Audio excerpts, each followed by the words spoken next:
Assalamualaikum warahmatullahi wabarakatuh. Selamat pagi, selamat siang, selamat malam Akang Teteh Aslep.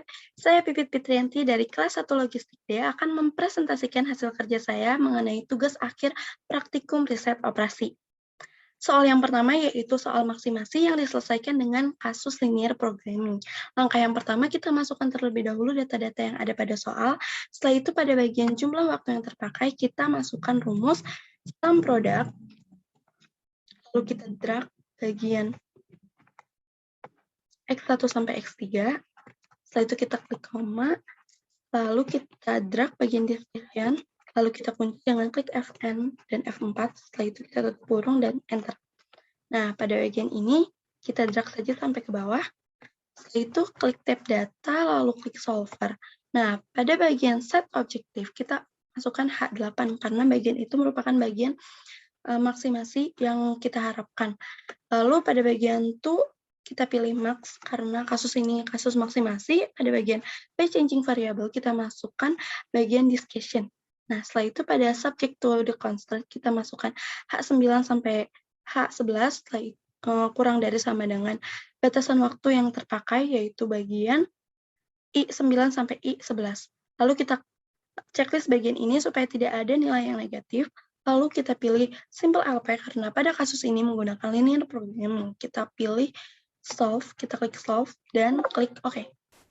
Maka hasilnya PT Cisarua Mountain itu harus memproduksi 2 produk Cimory UHT Milk dan 2 produk Squeezy Milk supaya mendapatkan nilai yang maksimal sebesar 23.000.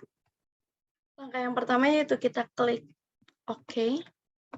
Lalu kita buka pilih bagian linear programming, kita masukkan ada bagian titel, nama, NPM, dan kelas. Number of constraints kita masukkan 3, number of variable kita masukkan 3, karena pada soal terdapat 3 variabel dan 3 pembatas. Lalu bagian objektif kita pilih maksimasi, kita klik OK.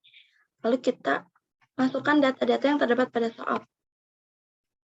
Setelah dimasukkan, kita langsung saja klik solve. Hasilnya sama seperti yang kita kerjakan menggunakan Excel, di mana PT Cisarua Mountain harus memproduksi sebanyak 2 produk X2 dan memproduksi sebanyak 2 produk X3, sehingga mendapatkan solusi maksimasi yaitu sebesar 23.000.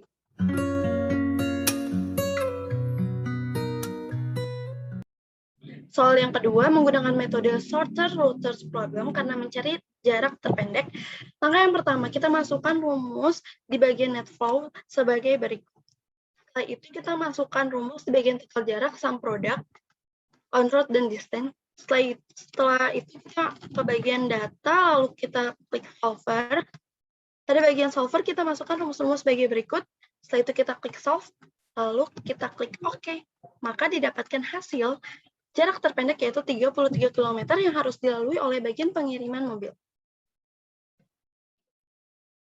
Langkah yang pertama kita pilih display KM modules only, lalu kita klik network, lalu kita pilih new dan shorter route karena mencari jarak terpendek. Kita masukkan nama, NPM, dan kelas. Branch yang kita masukkan 11 karena terdapat 11 cabang, lalu kita klik OK. Nah, kita masukkan data-datanya. Setelah dimasukkan, kita klik solve. Hasilnya yaitu total distance, yaitu 33 km. Dengan jarak yang harus dilalui yaitu 1 ke 2, 2 ke 6, dan 6 ke 7. Dengan total jarak yaitu 1 ke 2, 10, 2 ke 6 yaitu 15, 6 ke 7 yaitu 8. Dengan total jarak semuanya kumulatif distance yaitu 33 km.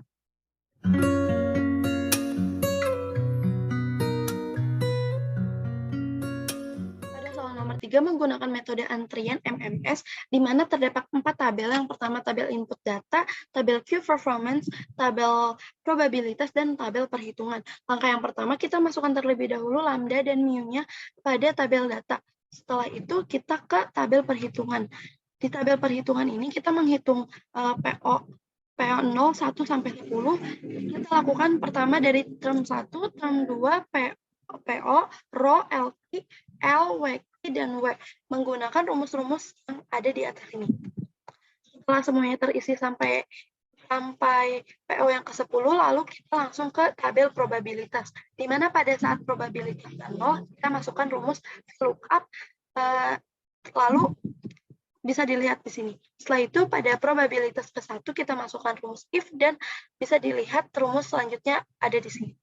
Setelah semuanya terisi sampai probabilitas yang ke-10, lalu kita langsung ke tabel Q performance, di mana kita untuk mencari row itu menggunakan rumus seperti ini, dan untuk mencari LQ kita menggunakan VLOOKUP sampai ke bawah juga kita menggunakan rumus VLOOKUP. Bisa dilihat seperti ini rumusnya.